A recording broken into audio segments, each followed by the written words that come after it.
My name is Grayson Lescusong, and today I will briefly chronicle my history with Meredith Hood.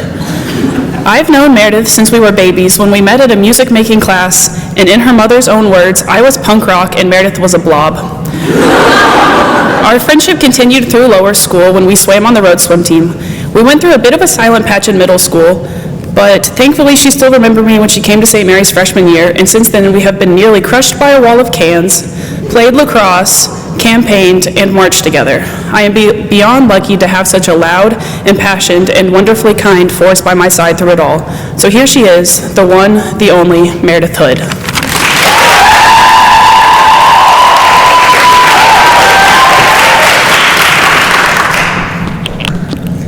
So, in case you didn't know, I'm a pretty big fan of Harry Potter.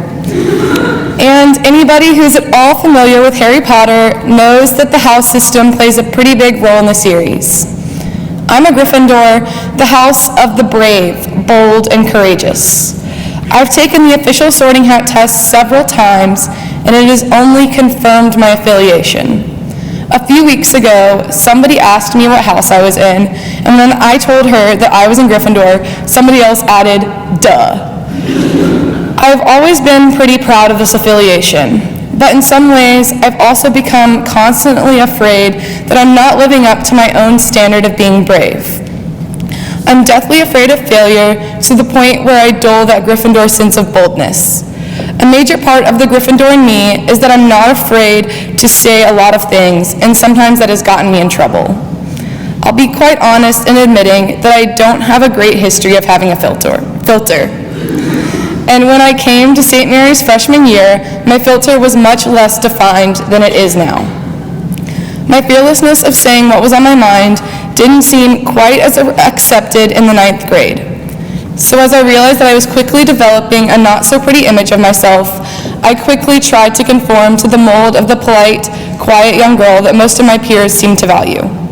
In my eyes, the only alternative to being sweet was to be aloof and cool and mysterious, and I could never be that girl either. I was new and trying to fit in, so I wanted to be likable.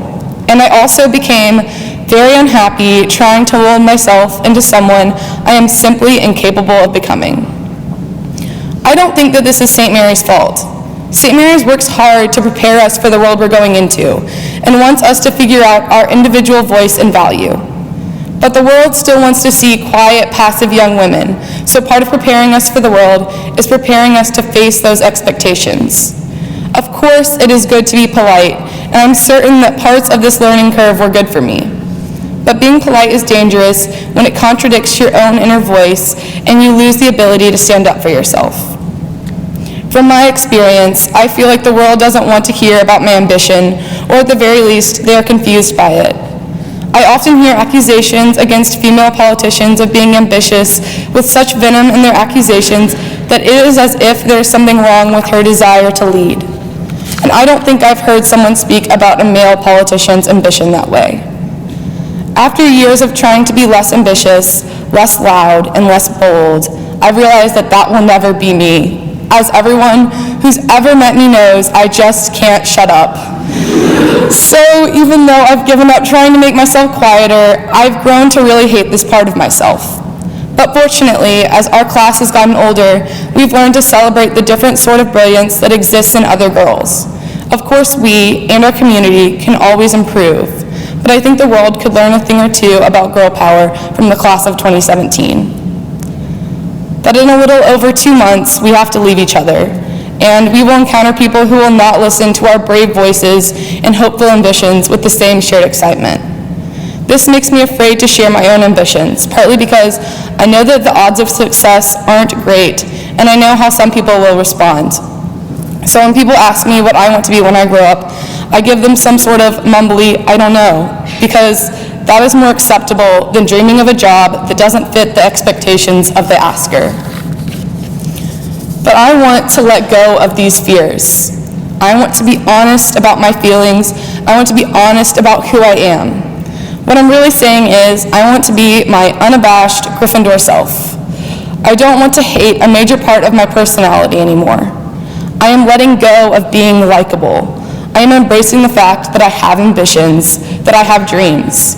When people ask me what my dream job is, I'll be honest and tell them I'd really seriously like to be President of the United States.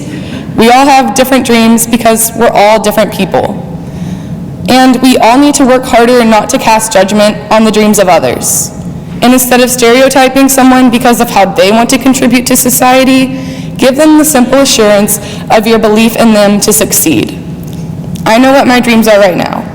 They might not always be my dreams, but don't ever expect me to be quiet or to stop fighting for what I believe in. After all, in the words of Eleanor Roosevelt, well-behaved women rarely make history. Thank you.